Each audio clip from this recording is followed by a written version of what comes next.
Ora, partindo Jesus dali, retirou-se para as regiões de Tiro e Sidom. E eis que uma mulher cananeia, provinda daquela cercania, clamava dizendo: Senhor, filho de Davi, tem compaixão de mim, que minha filha está horrivelmente, o quê? Endemoniada. Versículo 23. Contudo, ele não lhe respondeu palavra. Chegando-se, pois, a ele os seus discípulos, rogavam-lhe dizendo: despede-a, porque vem chamando atrás de nós. Respondeu-lhes ele: não fui enviado senão as ovelhas perdidas da casa de Israel? Então veio ela e disse, adorando, disse-lhe: Senhor, socorre-me. Ele, porém, respondeu: não é bom tomar o pão dos filhos e lançar aos cachorrinhos? Ao que ela disse: sim, Senhor, mas até os cachorrinhos comem das migalhas que caem da mesa dos seus donos. Continua. Então respondeu Jesus e disse-lhe: mulher, grande é a tua fé, seja feito como queres. E desde aquela hora sua filha ficou curada. Amém, irmãos? Fala assim: grande é a tua fé, tua filha foi curada. Então, irmão, vou te falar uma coisa. Quando Jesus ele enfrenta a multidão, quando ele vai diante dela, ele sabe que a maioria das pessoas estão ali para pedir, só querendo receber, enquanto o reino de Deus é diferente. Busca o reino de Deus e a sua justiça, e as demais coisas serão acrescentadas.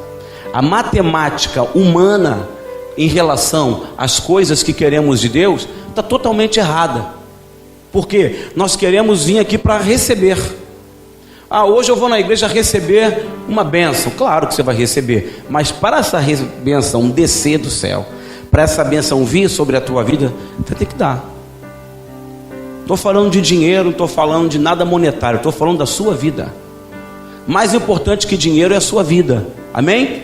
Mais importante que dinheiro é o seu tempo.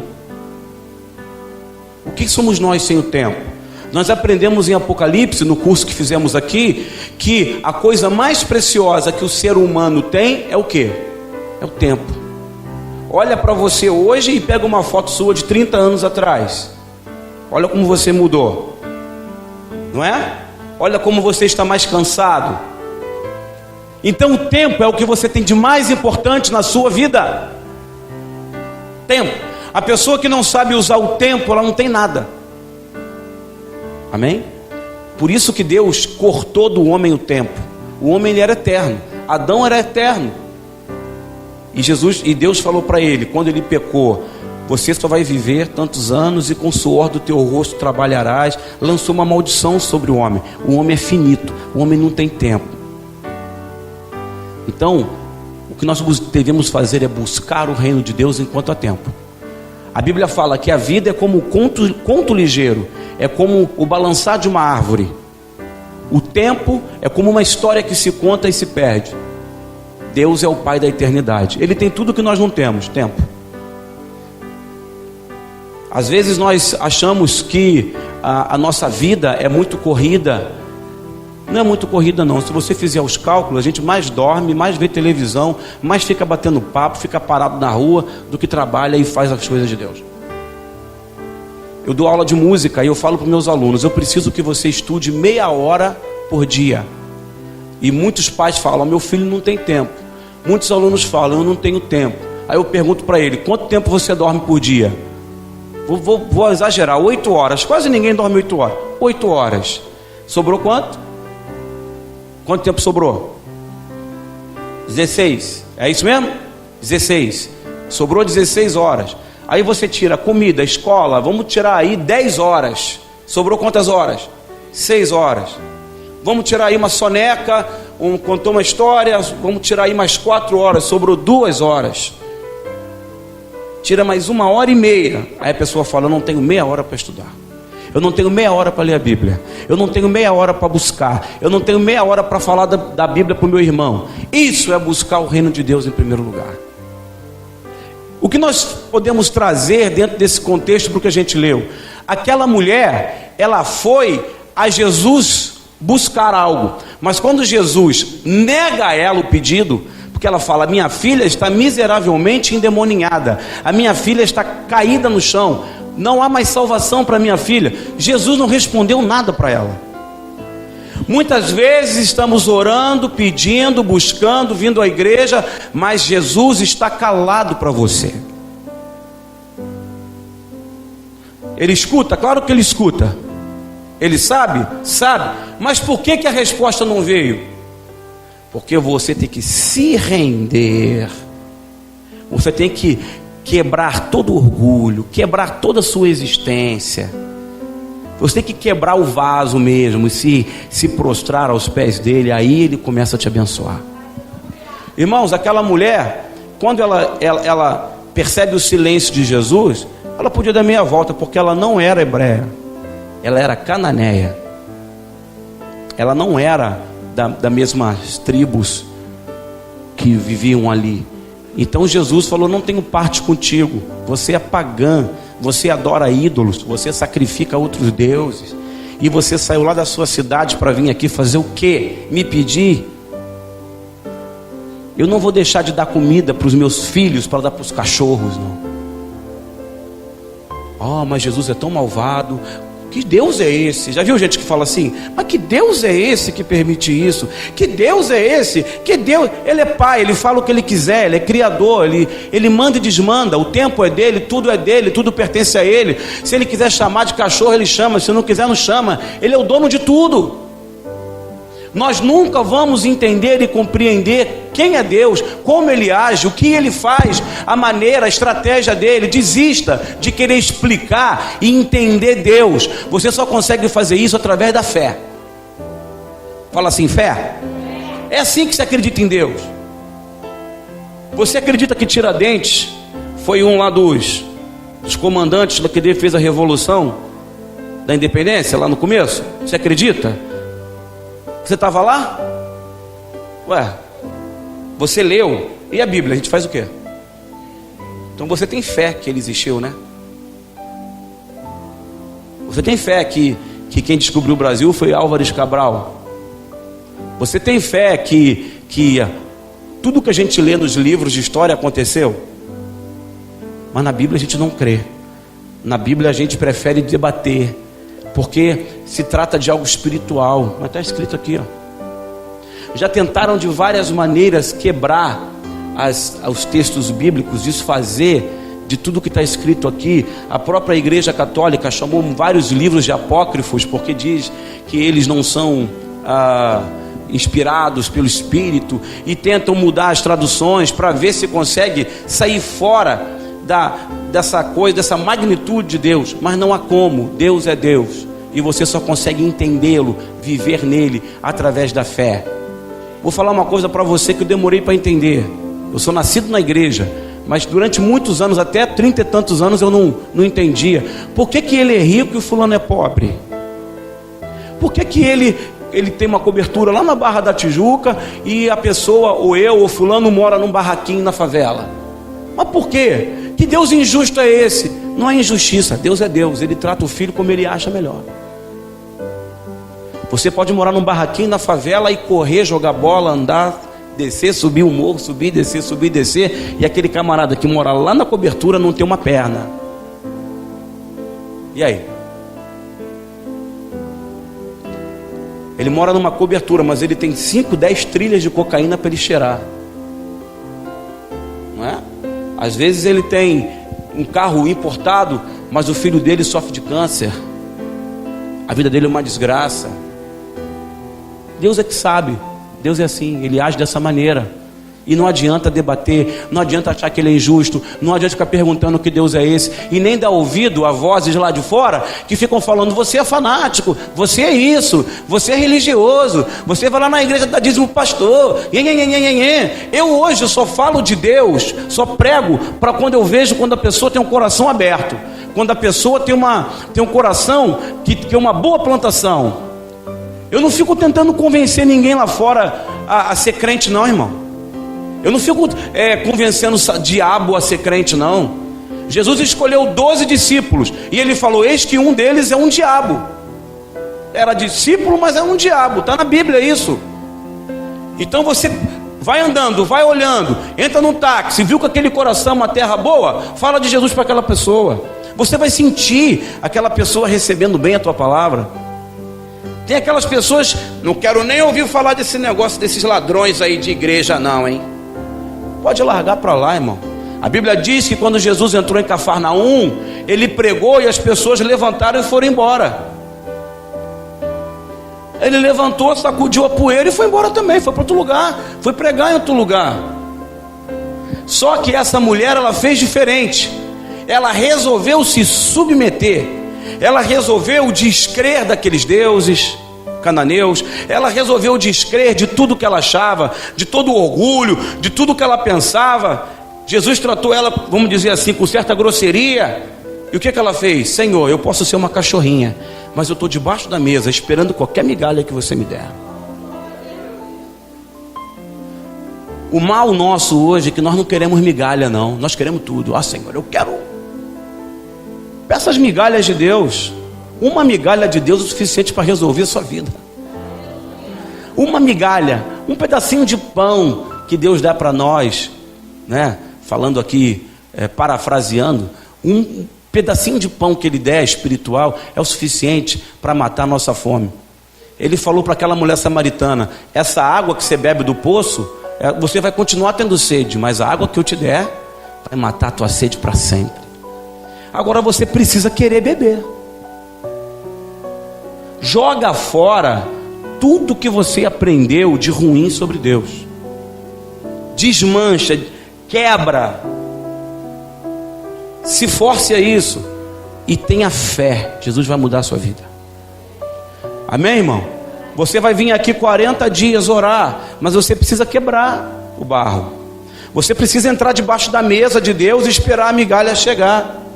Porque Ele não pode me dar logo uma bisnaga inteira. Não precisa.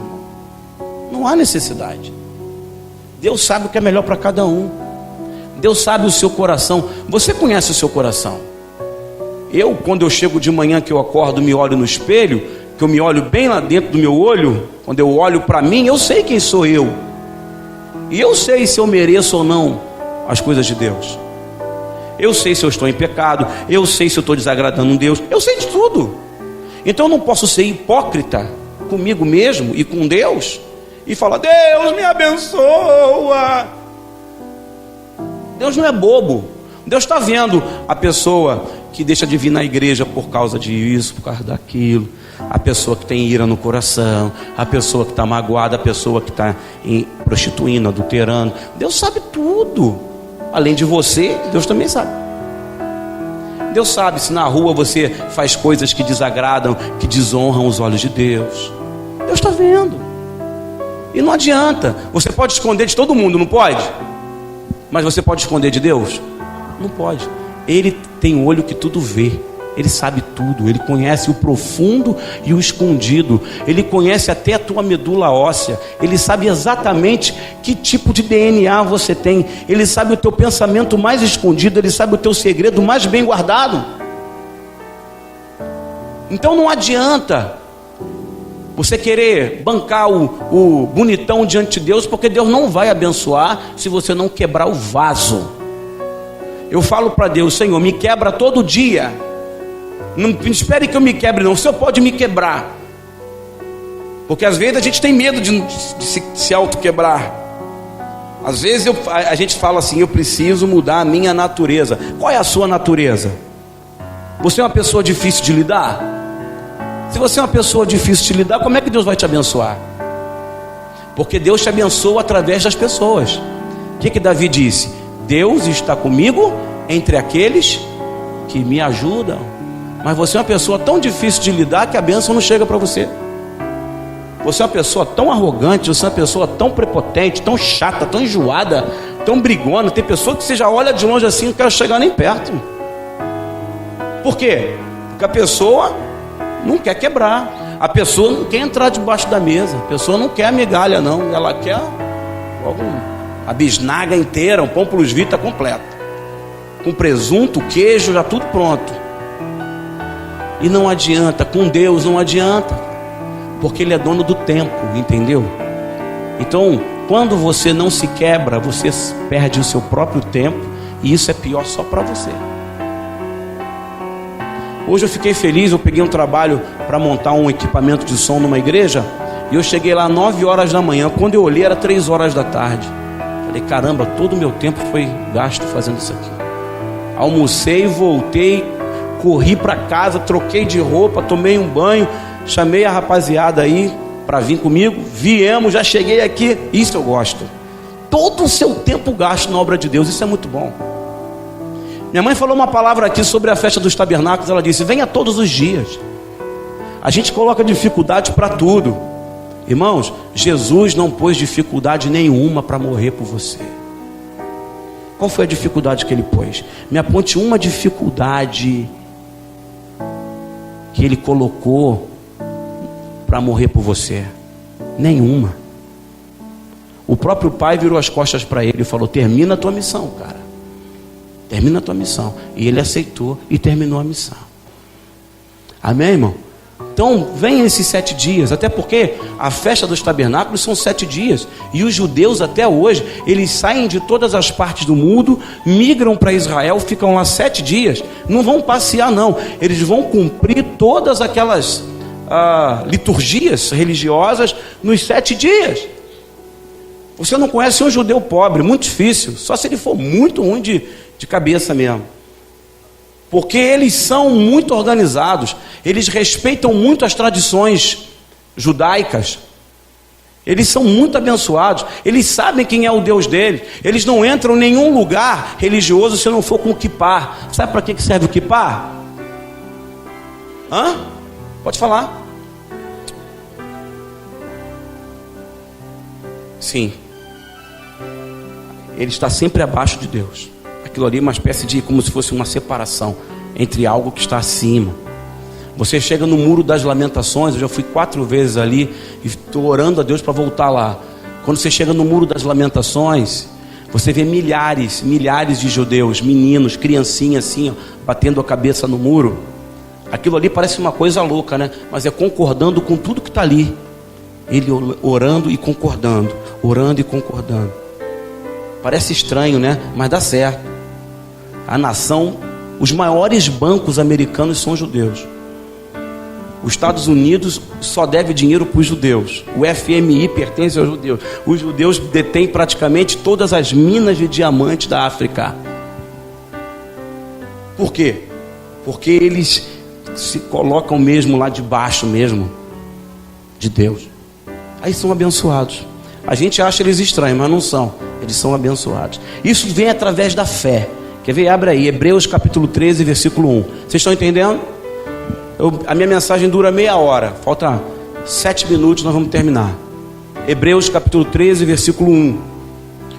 Tudo isso que a gente está falando, se colocar debaixo da graça, aceitar o planejamento de Deus, permitir a estratégia de Deus, tudo isso acontece através de uma palavra chamada fé. Amém? Pula para o versículo 2. Tem coisa errada aí. É capítulo 11. 11:1. Aí, desculpa, falei errado. Ora, a fé é o firme, o quê? Fundamento das coisas que se esperam e a prova das coisas que não se veem. Quando Jesus vê aquela mulher ali prostrada, ele foi grosso com ela, ele fez, né? Deixou ela de canto, mas ele testou aquele coração e ela se submeteu. Ele olha para as pessoas e falam que não vi fé como dessa mulher aqui, em lugar nenhum. Fé igual dessa mulher eu não vi. Sabe o que quis dizer? Vocês que estão aqui na multidão, me tocando, me abraçando, querendo bênção, estão aí, ó, sem fé nenhuma. Agora essa mulher tem fé. Aí ele olha para ela e fala assim: pode ir para a tua casa que a tua filha já está curada. O que aquela mulher viu quando ela se prostrou? Ela viu o invisível. Nós, crentes modernos, só estamos aprendendo a ver o visível. Às vezes eu nem posto mais no Facebook, que eu tenho vergonha de falar que aquilo é coisa de crente. gente que bota a piscina tone assim, aí o pastor vem correndo, mergulha e joga. Virou um sincretismo religioso. Tem que tocar, toca aqui, toca nessa pedra aqui que eu trouxe de Israel, vem cá, agora bebe isso daqui. Deus não está em nada disso. Deus, ele age através da fé. Por que nós não temos ídolos aqui? Porque Deus quer testar a nossa fé. Amém? Por que nós não temos nenhum santo? Eu não tenho nada contra o santo, não. Você vai na Alemanha, todas as igrejas luteranas têm santos. Desculpa, santos não, tem anjos. Anjos, tem várias coisas de Jesus. Mas é uma igreja de 500 anos, né? Mas por que nós não temos? Porque Deus quer testar a nossa fé. Deus quer testar a tua capacidade de ver o invisível. Ora, a fé é o firme fundamento das coisas que se esperam e a prova das coisas que não se veem. Eu posso dizer para você, eu sei que Deus vai te curar se você deixar. Porque Ele me curou, Ele curou a minha mãe. Você sabe o testemunho da minha mãe? Ela não podia ter filho. Durante muitos anos, ela pediu a Deus. E ela fez prova de Deus. E Deus deu 3 filhos para ela. Muitas e muitas vezes Deus me livrou de situações de morte. Começar a confessar a tua vitória, começar a ver o invisível, começar a ver o inimaginável. Agora, você tem que estar como aquela mulher, debaixo da mesa, pegando as migalhas de Deus. Você não é ver o invisível, sentado na cabeceira da mesa, dando uma de patrão, não. É lá embaixo. Sujeitai-vos diante da potente mão de Deus. Amém? Sujeitar, é lá embaixo. Se prostre. O que é prostrar? Prostrar não é abaixar, não. Prostrar é você deitar com a cabeça no chão, assim, ó. Eu me prostro diante de ti, meu Deus. Eu estou aqui prostrado diante de ti. Aí a pastora chega e fala assim: olha, eu preciso que você chegue mais cedo. Não, pastor, é muito cedo. Não dá mesmo. Mas que prostração é essa? Prostrar é se render mesmo. Prostrar é ficar sob, é estar lá embaixo. O que a Bíblia fala? Pai, Jesus diz: faça em mim conforme a tua vontade. Faça em mim conforme a tua vontade, Pai. Usa-me conforme a tua vontade. Deus fala para Abraão, aprendemos aqui na escola bíblica de domingo. Ele falou para Abraão: sai da tua terra, da tua parentela, e vai para um lugar que eu ainda vou te mostrar. Ele não perguntou para Deus: onde? Tem farmácia lá? Mas tem escola para as crianças perto? O chão é asfaltado? Como é que é lá? É bom ou ruim? Vai, sai, que ainda vou te mostrar o lugar. Por isso Abraão foi chamado o pai da fé. A Bíblia fala que Eliseu, ele tinha visão com os olhos abertos. Os exércitos sírios não atacavam Israel, porque sabiam que lá em Israel tinha um profeta que via onde eles estavam acampados, sabiam quantos eram, sabia o tipo de arma. Ele chegava para o rei, parece coisa de X-Men, mas não é não, é Deus mesmo. Deus faz da pessoa um X-Men. Ele vê o que ninguém pode ver. Olha, eles têm 5.000 soldados, estão acampados atrás daquela montanha, tem tantos feridos. Eliseu era assim, ele tinha visão com os olhos abertos. Uma vez Geazi falou para ele, o obreiro dele disse: pai, vamos morrer. Aí ele fala para Deus: Deus, abra os olhos desse incrédulo para ele ver. Abre os olhos desse incrédulo. Deus, quando ele olha para uma pessoa sem fé, Deus, ele se entristece. Poxa, eu quero dar para ele, eu quero fazer dele uma pessoa vitoriosa, eu quero fazer dessa mulher uma pessoa transformada, eu quero curar, eu quero trazer a família dela toda para a igreja, mas essa mulher não acredita em mim. Como é que você vai casar com uma pessoa que você não acredita nela? Pode ter casamento? Como é que você vai andar? Como é que você vai ser amigo? Como é que você vai trazer, vai pegar os seus bens e vai dar para alguém, se você não confia naquela pessoa? Isso é fé. É acreditar mesmo sem ver. E quando Eliseu fala para Deus, Deus abre os olhos. A Bíblia fala que cai 2 escamas dos olhos dele, né? Isso é uma simbologia que nós às vezes parece que estamos com os olhos vendados por uma escama espiritual que não nos deixa ver as coisas de Deus. E quando ele abre os olhos, ele vê o exército de Deus acampado nas montanhas, assim, ó. Porque eles iam ser atacados por um exército E Eliseu tranquilo, lá tranquilo, né? O profeta geralmente é mais tranquilo. E o obreiro, meu Deus, pastor, como é que vai ser? Ele fica tranquilo.